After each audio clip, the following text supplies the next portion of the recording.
Jake Morrison floated in the pilot's seat of his old ship, the Lucky Strike. The metal walls around him were covered in patches and repairs. Some were his work, others came from the previous owner. Jake did not care much about how the ship looked.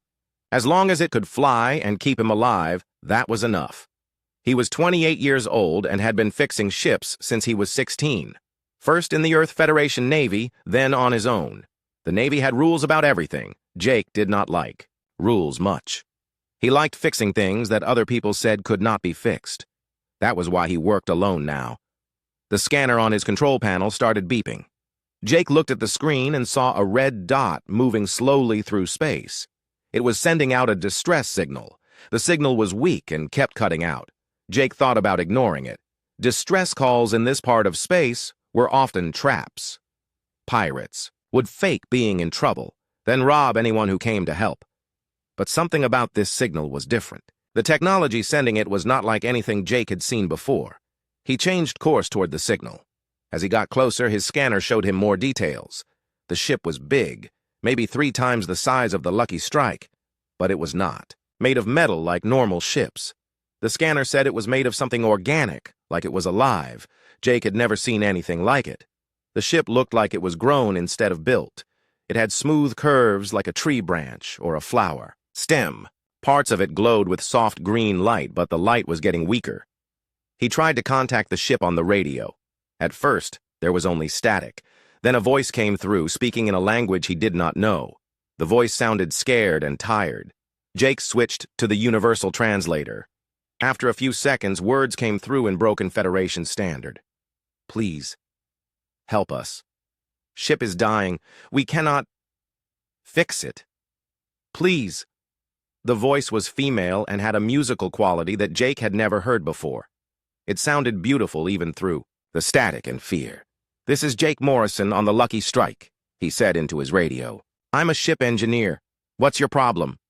Engines failing. Life support. Getting weak. We do not understand your technology. Our healers cannot make it work. Jake frowned. Healers? Who used healers to fix ships?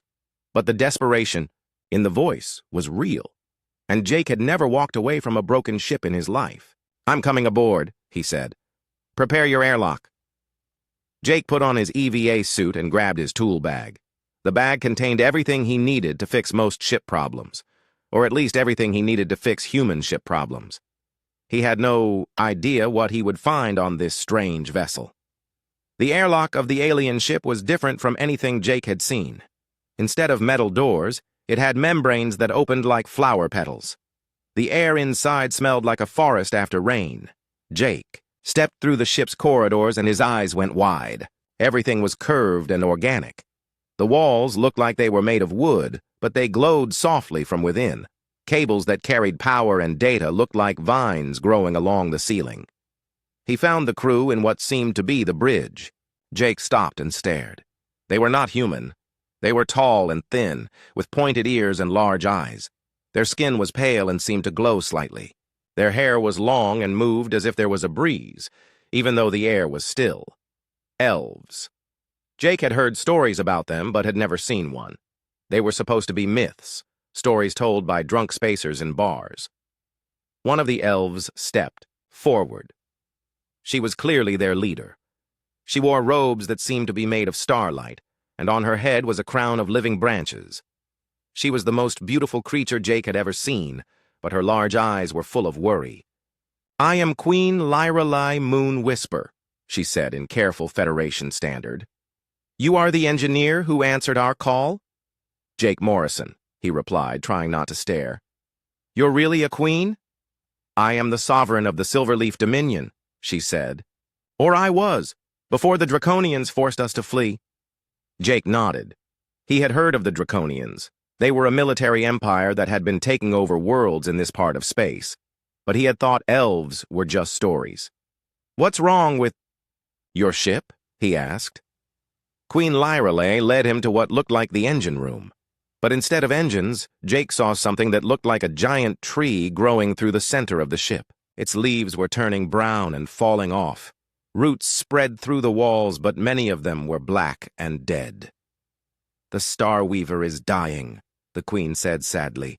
She has been our ship for over 1,000 years, but the draconian weapons damaged her, and we cannot heal her fast enough. Jake walked around the tree engine, looking at it with his engineer's eye. He could see where alien technology had been grafted onto the organic parts. Cables and circuit boards were woven into the roots and branches. It should not have worked, but somehow it did. "Your ship is alive?" he asked. "All our ships are grown, not built," Queen Lyreley explained. "The Star Weaver and I are bonded. When she dies, I will die too." Jake could see the problem. The organic parts were failing, but the electronic parts were trying to keep working. It was like a person with a broken heart trying to run a marathon. The systems were fighting each other instead of working together. "I think I can help," Jake said slowly. "But I'll have to do things my way. It might not be pretty." "Please," the Queen said. "Do whatever you must." Jake got to work. He crawled through spaces that were too small, following cables and data lines. He found where the ship's systems were failing and started making repairs. The elves watched him work with fascination. They had never seen anyone fix their biotechnology, with metal tools and electronic parts. Jake did not try to heal the ship like their healers did. Instead, he bypassed the damaged organic systems with simple circuits and basic wiring. It was crude work, but it was effective. Slowly, the ship's systems started coming back online. The lights got brighter, the air got fresher, the tree engine's leaves started to turn green again. Jake worked through the night, fueled by coffee and determination. This was the most interesting repair job he had ever done. The ship fought him at first, rejecting his mechanical additions. But gradually, it began to accept his patches and workarounds. By morning, the Star Weaver was stable. It was not pretty. Jake's mechanical repairs stuck out like scars on the ship's organic surface, but it was alive and working. Queen Lyreley found Jake sleeping against the tree engine, his tools scattered around him. She looked at what he had accomplished and felt something she had not felt in months: hope. But their celebration was short-lived. The ship's sensors detected several vessels approaching fast. Jake recognized the energy signatures immediately. "Draconian warships," he said grimly. "Looks like they found us." Queen Lyreley's face went pale. "They want to force me into marriage with their prince. If they catch me, my people will become slaves." Jake looked at the Queen, then at his crude repairs holding her ship together. He had a choice to make. He could surrender and probably go free. Or he could help a queen he barely knew fight an empire. Jake had never been good at making the smart choice. "Well," he said, picking up his tools, "guess we better get this ship moving then." The hunt was about to begin. The draconian ships came out of hyperspace like angry hornets. Jake counted 6 of them on the scanner, all bigger and better armed than the Star Weaver. Their hulls were dark metal covered in spikes and weapon ports. "This is Commander Zara Vex of the Draconian Empire," came a voice over the radio. The voice was cold and harsh, like metal scraping against stone. "Human vessel, you are harboring a terrorist. Surrender Queen Lyreley immediately, and you will not be harmed." Jake looked at Queen Lyreley. She stood tall despite the fear in her eyes. "I am not a terrorist," she said quietly. "I just refuse to marry Prince Caldo and give him my kingdom." "Forced marriage?" Jake asked. "The Draconians want our worlds," the Queen explained. "Our biotechnology, our forests, our people. The marriage would make it all legal under galactic law." Jake had seen what the Draconians did to planets they conquered. They strip-mined everything useful and left dead rocks behind. The thought of them doing that to living worlds made his stomach turn. He grabbed the radio microphone.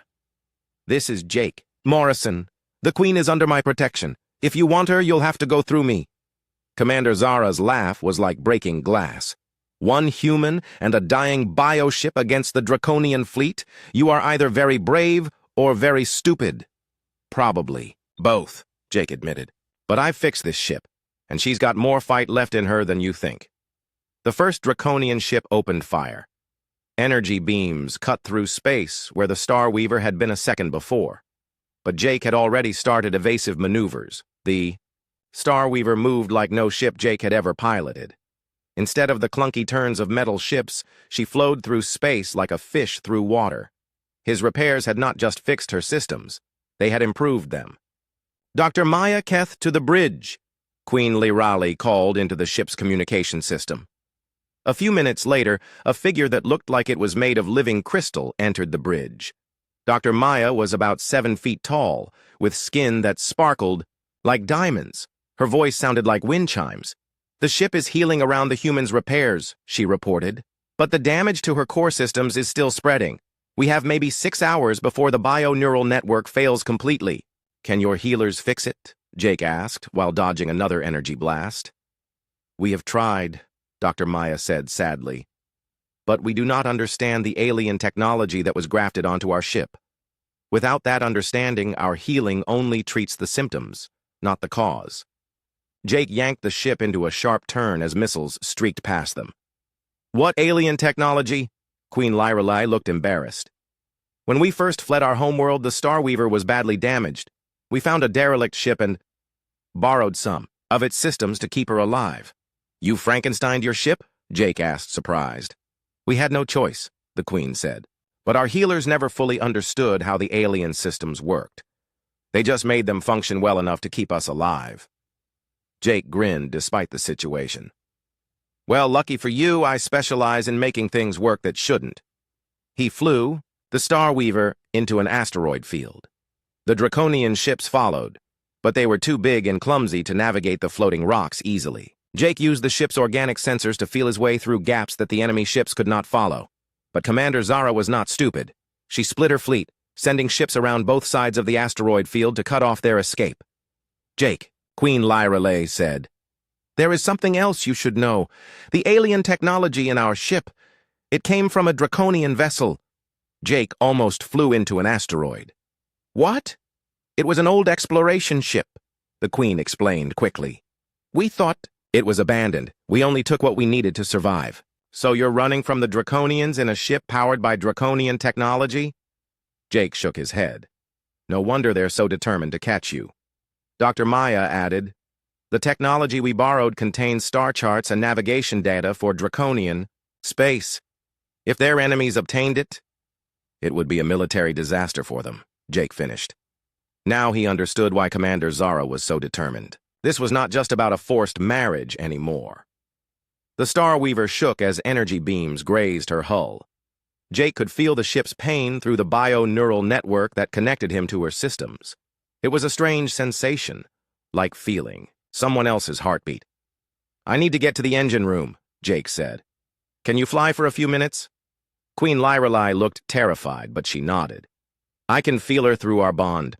I will try." Jake ran through the ship's corridors as it twisted and turned through the asteroids. In the engine room, he found what he was looking for, the alien technology that the elves had grafted onto their ship. It was Draconian, all right. Jake recognized the harsh angles and military design, but the elves had woven it into their bioship in ways that should have been impossible. Organic circuits grew through metal casings. Living vines carried data between crystal memory cores. Jake started ripping out components and rearranging them. If the Draconians wanted their technology back so badly, maybe he could use it against them. His radio crackled to life. "Jake, this is Lieutenant Kira Stone of the Federation Patrol Ship Defender. What's your situation?" Jake's heart jumped. Kira had been his partner in the Navy before he went freelance. "Kira, what are you doing here?" "Following up on reports of Draconian activity in Federation space," she replied. "Though officially this conversation never happened. The Federation doesn't want to get involved in this mess." "Unofficially?" Jake asked while rewiring a Draconian targeting computer. "Unofficially, a lot of us are getting tired of watching. The Draconians bully everyone," Kira said. "But I can't help you directly. All I can do is make sure my patrol route takes me somewhere else for the next few hours." Jake understood. The Federation was playing politics while people died. But at least some Federation officers still had consciences. He finished his modifications and ran back to the bridge. Queen Lirali was flying the ship with her eyes closed, feeling her way through the asteroids using the bioship's organic senses. "How are we doing?" Jake asked, taking back the controls. "3 ships behind us, 2 more ahead," the Queen reported. "And I think Commander Zara is getting angry." As if summoned by her words, Zara's voice came over the radio again. "Enough games, human. Surrender now, or I will destroy you and take the Queen's body back as proof of her death. Jake looked at his sensor readings. The modifications he had, made in the engine room, were working. The ship's systems were running better than ever, and he had a few new tricks available. "Dr. Maya," he called, "can your people handle some rough flying?" The crystal woman's laugh sounded like breaking ice. "Human, we have been flying through space since before your species discovered fire. Show us what your repairs can do." Jake smiled and activated his modifications. The Starweaver's stealth systems came online, upgraded with draconian military technology. On the enemy sensors, the ship would look like just another asteroid. Then he fired the ship's weapons, bioorganic energy cannons that he had jury-rigged with draconian targeting computers. The beams struck one of the pursuing ships, overloading its shields. "Impossible," Commander Zara snarled. "That ship was barely functional." "That's the thing about humans," Jake said into the radio. "We're really good at fixing things that are broken, and we're even better at breaking things that aren't." The Starweaver shot out of the asteroid field like a comet, leaving the draconian ships scrambling to follow. But Jake's repairs had given the bioship new capabilities. She could accelerate faster and turn sharper than any pursuing vessel. For the first time since the chase began, Jake felt like they might actually escape. But victory came with a price. The strain of the modifications was affecting the ship's biosystems. Jake could feel the Starweaver's exhaustion through their neural link. "How long can she keep this up?" he asked Dr. Maya. The crystal woman examined her readings. "Not long. The human technology is efficient, but it drains life force rather than working with it. We need time to rest and heal." Jake nodded and set course for a nebula where they could hide. But as they fled, he realized something troubling. He was not just helping a refugee anymore. He was becoming part of this fight whether he wanted to or not. And somewhere behind them, Commander Zara was planning her next move. The nebula was like flying through a rainbow cloud. Purple and gold gases swirled around the Starweaver as Jake guided her deeper into the cosmic storm.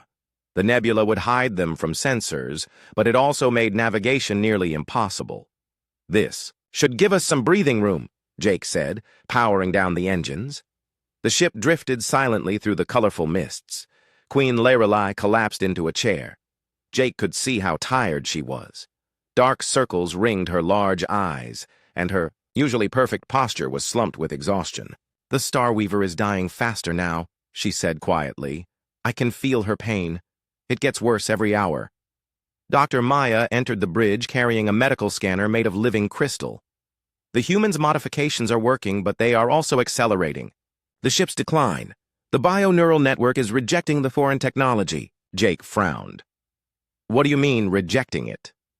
"Think of it like an infection," Dr. Maya explained. "Your electronic systems are foreign to the ship's biology. Her immune system is trying to destroy them.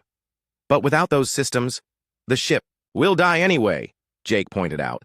"Yes," Queen Lorelei said sadly. "It is a choice between dying quickly or dying slowly." Jake stood up and started pacing. He had never walked away from an engineering problem in his life, and he was not about to start now. There has to be a solution, some way to make the systems work together instead of fighting each other. He went back to the engine room and studied the tree engine more carefully. The organic systems were incredibly complex, more advanced than anything humans had ever built. But they operated on completely different principles than electronic technology. Electronic systems used electricity flowing through circuits. Biosystems used chemical signals and organic neural networks. They were like two different languages, trying to have a conversation. "What if I could teach them to talk to each other?" Jake muttered to himself. He spent hours studying the ship's bio-neural pathways. Queen Lorelei found him there, sitting cross-legged under the tree engine with cables and organic fibers spread around him like a technological spiderweb. "You should rest," she said. "You have been working for 18 hours straight." "Can't rest," Jake replied without looking up. "Every minute we wait, your ship gets worse." Queen Lorelei sat down beside him. "May I ask you something, Jake Morrison?" "Sure." "Why are you helping us? You could have left when the Draconians arrived. You could have told them I forced you to repair my ship." Jake finally looked at her. In the soft green light of the tree engine, She looked even more beautiful and alien than before. Honestly, I'm not sure. I've never been good at walking away from things that need fixing. Is that all we are to you? Things that need fixing? Jake considered the question seriously. At first, maybe, but now, I don't know. I've never met anyone like you before. Your people, your ship, the way you think about technology as something alive instead of just tools. It's amazing. Queen Lyrelay smiled for the first time since he had met her.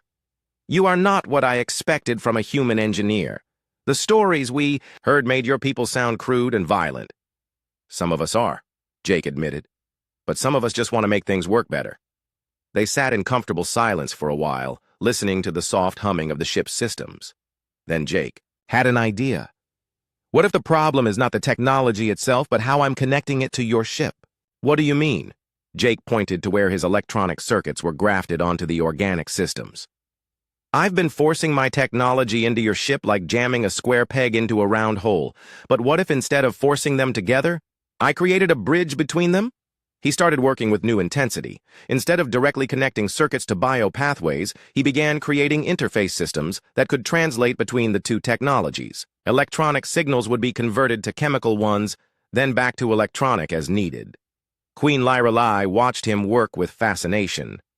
You think like an engineer, but you are starting to understand like a life tender. A what?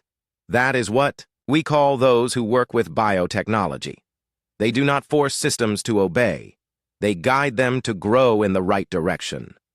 As Jake worked, something strange began to happen. The ship's bio-neural network started responding to his thoughts and emotions. When he felt frustrated, the organic systems became sluggish. When he felt hopeful, they worked more efficiently. The ship is bonding with you, Queen Lyrelay said in amazement. I have never seen anything like this. Is that bad? I do not know. Bioships usually only bond with elves of royal blood. You are the first human to ever...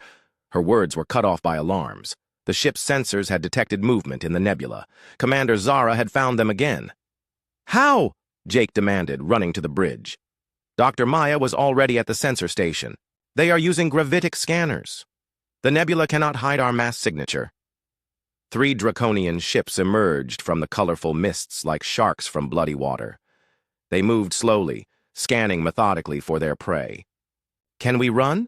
Queen Lyrelay asked. Jake checked his readings. The engine modifications are not ready yet. If we try to use full power now, we might burn out the bio-neural network completely. Then we fight, the Queen said, moving to the weapons. Station. With what? Our weapons are barely working. But Jake was already thinking. His interface systems were not complete, but maybe they did not need to be. Maybe he could use the connection he was developing with the ship to manually coordinate the bio and electronic systems. I have an idea, he said. But it's crazy and dangerous. More dangerous than being captured? Queen Lyrelay asked. Jake connected himself directly to the ship's bio-neural network using a jury-rigged interface headset. Immediately, his consciousness exploded outward. He could feel the ship's every system, every damaged pathway, every struggling component. The sensation was overwhelming. Jake felt like he was drowning in alien thoughts and sensations. But Queen Lyrelay was there too, her presence, in the network like a guiding light. I'm here, she said, her voice echoing strangely through the biolink. Let me help you. Together, they began coordinating the ship's defenses.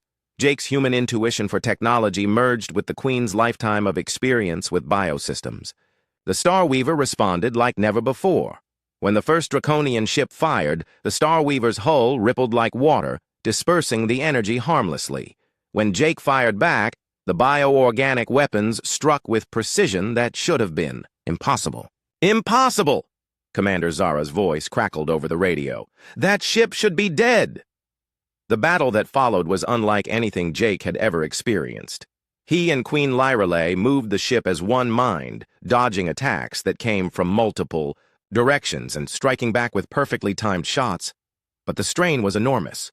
Jake could feel the ship's biosystems burning out under the stress. Worse, he could feel Queen Lyrelay's life force being drained as she pushed her bond with the ship to its limits. One of the draconian ships exploded under their combined assault. The other 2 pulled back, regrouping for another attack. We cannot. Keep this up, Queen Lorelei gasped, blood trickling from her nose. Jake felt it too. The bio-neural link was burning through his nervous system like fire. But they had proved something important. Human and elven technology could work together if properly coordinated. We don't have to, Jake said. We just need to buy enough. Time for help to arrive. What help? As if in answer to her question, Federation ships began emerging from hyperspace. Lieutenant Kira's voice came over the radio. This is a Federation patrol fleet. All ships will stand down immediately. The Federation has no authority here, Commander Zara snarled. Actually, we do, Kira replied calmly. You are in violation of Federation space. All non-Federation vessels will withdraw immediately or face the consequences. It was a bluff. The nebula was in disputed space, but it was enough to make the Draconians think twice about continuing their attack. Commander Zara's ship powered up its weapons. This is not over, human. The Queen belongs to the Draconian Empire. The Queen belongs to herself, Jake replied, firmly. The Draconian ships withdrew, but Jake knew they would be back. And next time, they would bring more ships. As the immediate danger passed, Jake disconnected from the bio-neural network. The sudden separation left him feeling empty and alone. He looked at Queen Lorelei and saw the same loss in her eyes. For a brief time, they had shared something incredible, a connection deeper than words or touch. They had been two minds working as one. Human and elf united by purpose and determination. Jake, Queen Lorelei said softly. What we just did, I felt your thoughts, your memories. I saw your life. Jake nodded. I saw yours too. Your people, your world, what you've lost. They looked at each other with new understanding. They were no longer just an engineer and a queen thrown together by chance. They had shared something that neither of them fully understood, but both knew was important. Doctor, Maya interrupted their moment. The ship is stable for now, but the bio-neural network suffered serious damage. We need a safe place to complete the repairs. Lieutenant Kira's voice came over the radio. Jake, I can escort you to Federation space. But after that, you're on your own. The politicians are already asking questions about our intervention here. Jake looked at Queen Lorelei. What do you want to do? The Queen stood straighter. 3 days later, they reached the Federation border station. Jake had hoped for safety, but the news waiting for them was worse than he had imagined. Lieutenant Kira met them in the station's docking bay. Her face was grim as she handed Jake a data pad. You need to see this. The screen showed a Federation news broadcast. The reporter was talking about the terrorist queen and the human collaborator who was helping her escape justice.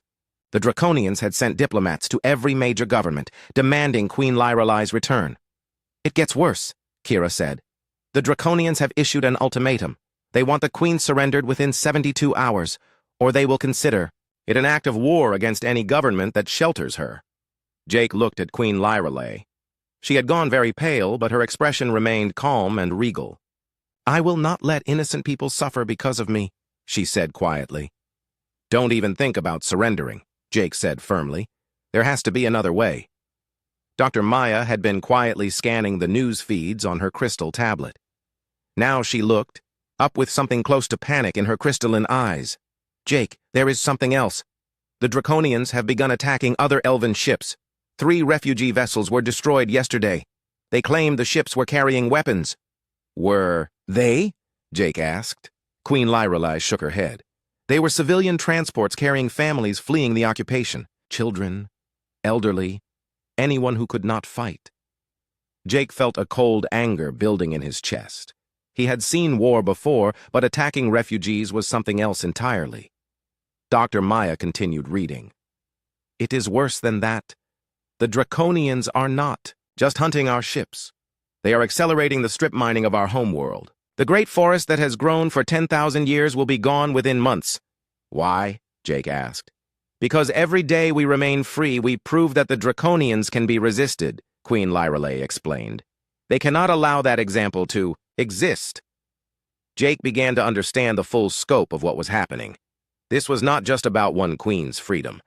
An entire species was being slowly murdered, and most of the galaxy was looking the other way because it was convenient. How many of your people escaped? He asked. Perhaps 50,000 scattered across dozens of ships, the Queen replied. But without the biotechnology from our homeworld, we cannot survive indefinitely. Our ships are dying, our equipment is failing, even our people are beginning to weaken. Dr. Maya nodded sadly. We are connected to our home forest in ways that other species do not understand. Cut off from it for too long, we will fade and die like flowers without sunlight. Jake sat down heavily. The engineering problem he thought he was solving had turned out to be much bigger than broken ships. How do you save an entire civilization with nothing but spare parts and determination? There has to be something we can do, he muttered. Lieutenant. Kira looked around to make sure no one was listening, then leaned closer. Actually, there might be, but it would be completely illegal, and the Federation would officially have to disavow any knowledge of it. What do you mean? Queen Lyrelai asked. There are officers in the Federation fleet who are tired of watching the Draconians commit genocide while our politicians do nothing, Kira explained. Unofficially, some of us have been discussing ways to help. Jake's eyes lit up. You mean a rescue mission? More than that, we've been monitoring Draconian communications. The strip mining operation on the Elven homeworld is being run by a single massive ship called the World Eater. If someone were to damage that ship badly enough, the operation would be delayed for months, Queen Lyrelai finished. Long enough for our people to escape to safety. But it would take a fleet to attack something like that, Jake pointed out. Kira smiled grimly. Not necessarily. One small ship might be able to get close enough to cause some serious damage, especially if it had the right modifications and was piloted by someone crazy enough to try it. Jake looked at the Star Weaver through the docking bay's viewport. His repairs had turned her into something unique, part bioship, part human technology, part draconian systems he had reverse-engineered. She was a hybrid that should not have been possible. You're talking about a suicide mission, he said. Maybe, Kira admitted, but maybe not. The Star Weaver is like nothing the Draconians have ever seen. Their sensors might not even recognize her as a threat until it's too late. Queen Lyrelai stood up. I will not ask anyone to die for my people. You're not asking, Jake said, standing as well. I'm volunteering. Jake, no. I cannot let you. Your Majesty, Jake interrupted gently. With respect, you can't stop me. This is my choice. He looked out at the Star Weaver again. The ship had become more than just a repair job to him. Through their bio-neural link, he had felt her pain and her hope. She wanted to fight for her people as much as Queen Lyrelai did. Besides, he added, I've got some ideas for modifications that might give us a real chance. Dr. Maya had been quietly listening to the conversation. Now she spoke up. If you are determined to do this, I will help. The Star Weaver will need a healer for what you are planning. And I will coordinate with the other refugee ships, Queen Lyrelai said. If we are going to make a stand, we should all make it together. Kira nodded. I can get you the technical specifications for the World Eater, and I might be able to arrange for some Federation ships to have navigation errors that take them near the Elven homeworld at exactly the wrong time. Jake grinned. Sounds like we've got ourselves a plan. Over the next day, Jake worked frantically to modify the Star Weaver for their desperate mission.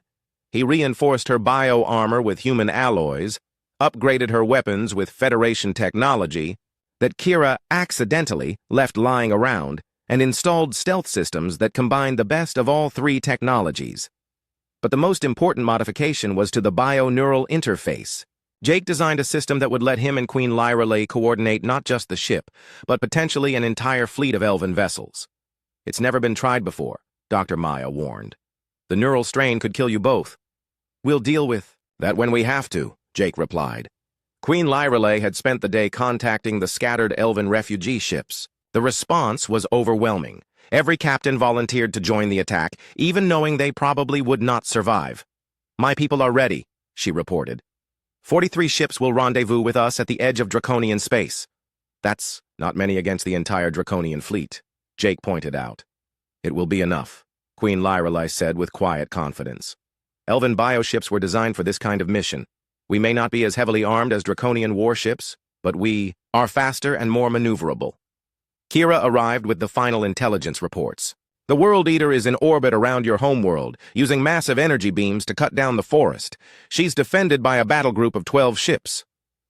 12 against 43, Jake mused. "I've seen worse odds." "There's something else," Kira added. "Commander Zara has been put in charge of finding you. She's got a personal grudge now, and she's been given 3 full battle fleets to hunt you down." Jake whistled. 3 fleets? We must have really made her angry."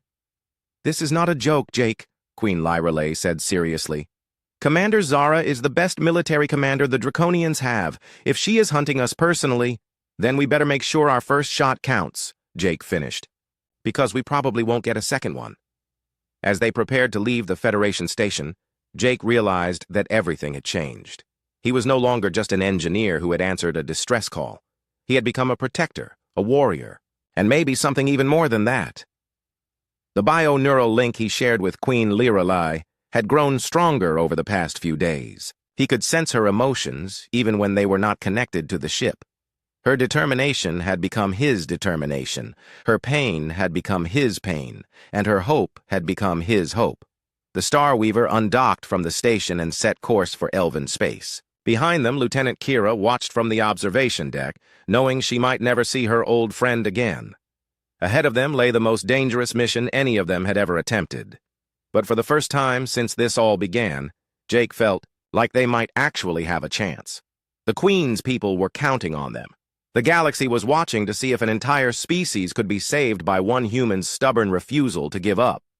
Jake Morrison had never walked away from a broken ship. In his life, he was not about to start now. The elven homeworld hung in space like a green jewel, but it was a jewel being slowly destroyed. Jake could see the massive World Eater in orbit, its energy beams cutting through the ancient forests like knives through silk. Where the beams touched, 1,000-year-old trees turned to ash. "There she is," Jake said grimly, looking at the enemy ship through the Starweaver's sensors. The World Eater was 3 times the size of any ship he had ever seen, bristling with weapons and protected by energy shields that could stop nuclear missiles. Around the Starweaver, 42 other elven bioships waited in the shadow of the homeworld's moon.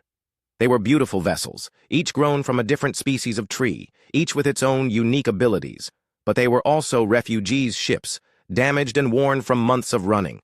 "Are you ready?" Queen Lyreley asked softly. Jake connected himself to the bio-neural network, feeling his consciousness expand to touch all 43 ships. The sensation was overwhelming.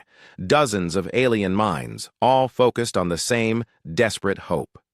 "As ready as I'll ever be," he replied. The plan was simple in concept, nearly impossible in execution. The elven ships would attack in waves, drawing the Draconian defenders away from the World Eater. While the enemy was distracted, Jake and Queen Lyreley would take the Starweaver straight at the massive ship's reactor core.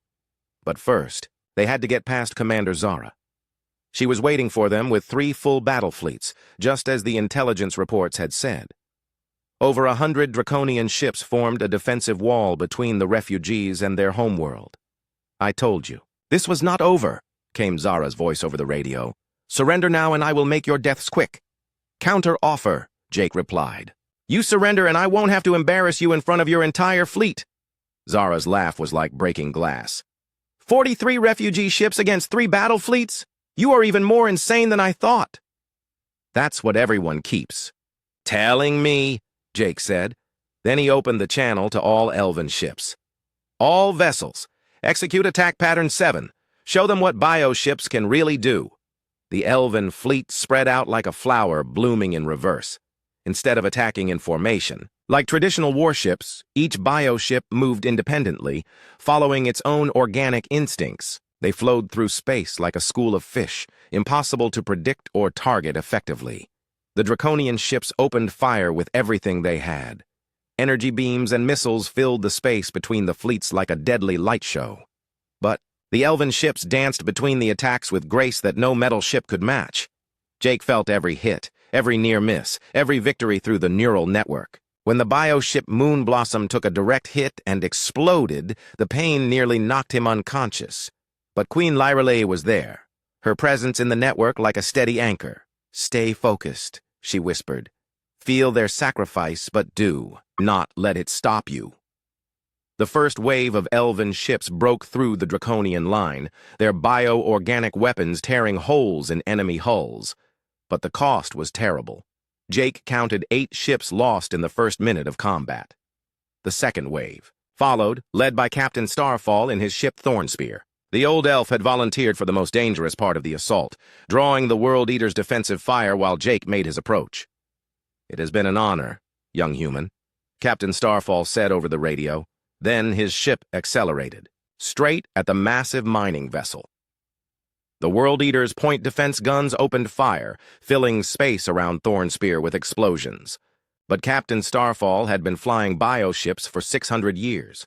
He danced through the defensive fire like it was a gentle rain, getting closer and closer to his target. Jake did not wait to see how the captain's attack ended. While the World Eater's attention was focused on Thornspear, he took the Starweaver into a steep dive toward the planet's surface. "Where are you going?" Commander Zara demanded over the radio. "The battle is here!" But Jake was not interested in fighting the battle everyone expected. He skimmed the Starweaver through the upper atmosphere, using the planet's magnetic field to mask their energy signature. Below them, the dying forests stretched to the horizon. "I can feel them," Queen Lyrelay whispered. "The trees, the plants, all the life that remains. They are calling for help." Jake felt it too through their neural link. The planet itself seemed to be in pain, crying out as its life was systematically destroyed. It made him angry in a way he had never experienced before. The Starweaver shot up from the planet's atmosphere directly beneath the World Eater. At this range, Jake could see the massive ship's construction details. It was not just a mining vessel, it was a mobile factory, processing the stolen biomatter into draconian technology. "There," Queen Lyrelay said, pointing to a section of the ship that glowed with organic light. "They are using our sacred trees to power their ship. That is why they want our world so badly," Jake understood. The Draconians were not just strip mining the planet. They were stealing the elven connection to nature itself, turning it into a weapon against its creators. "Not anymore," he said grimly. The Starweaver's weapons opened fire at point-blank range. But instead of trying to destroy the World Eater, Jake targeted the bioorganic components that the Draconians had grafted onto their ship. His hybrid weapons, part human technology and part elven biosystems, spoke directly to the stolen trees. The effect was immediate and dramatic. The organic components began to rebel against their draconian masters, rejecting the alien technology that had enslaved them. Entire sections of the World Eater's hull began to crack and split as the biomatter tried to return to its natural state. "What have you done?" came a panicked voice from the World Eater's bridge. "I gave your stolen trees a choice," Jake replied. "Turns out they don't like being enslaved any more than the elves do." Commander Zara's ships were racing toward them now, but it was too late. The World Eater was tearing itself apart as its bioorganic components rejected the draconian technology. Massive explosions rippled through the ship's hull, but victory came with a price. The World Eater's death throes released a pulse of bioenergy that struck the Starweaver like a physical blow. Jake felt the ship's pain through the neural link as her systems overloaded. "Jake!" Queen Lyrelay screamed as their bio-neural connection began to burn out. Jake held on by pure stubbornness, fighting to keep the ship stable as they fell toward the planet. Around them, the space battle continued as the surviving elven ships fought to cover their escape.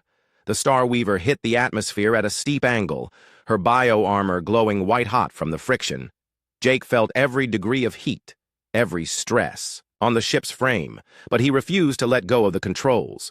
They crashed in a clearing in the dying forest, the impact throwing both Jake and Queen Lyrelay against their restraints. For a moment, everything was silent except for the crackling of cooling metal and the whisper of wind through broken trees. "Are we alive?" Jake asked, blinking away stars from his vision. "I think so," Queen Lyrelay replied shakily.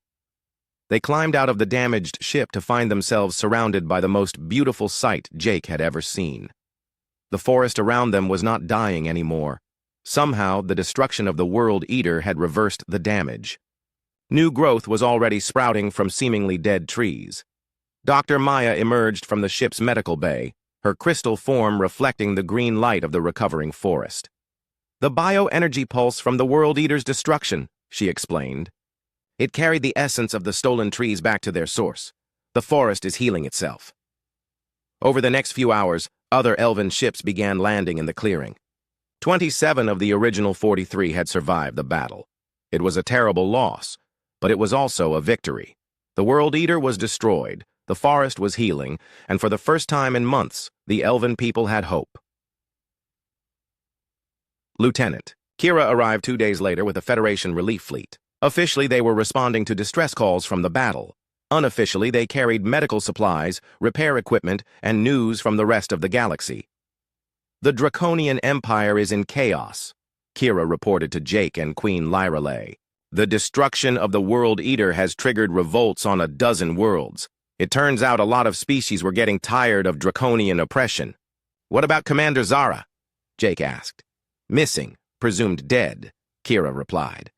Her ship was caught in the World Eater's explosion. No survivors found.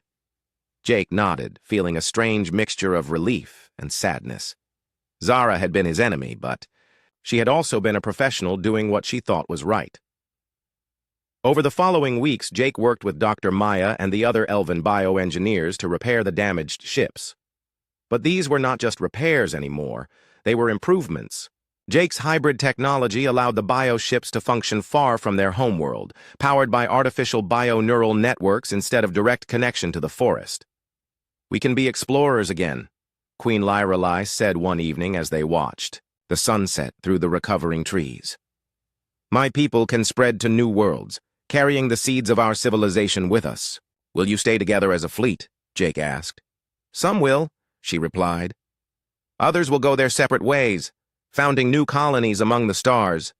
But we will always remember the human who saved us when no one else would.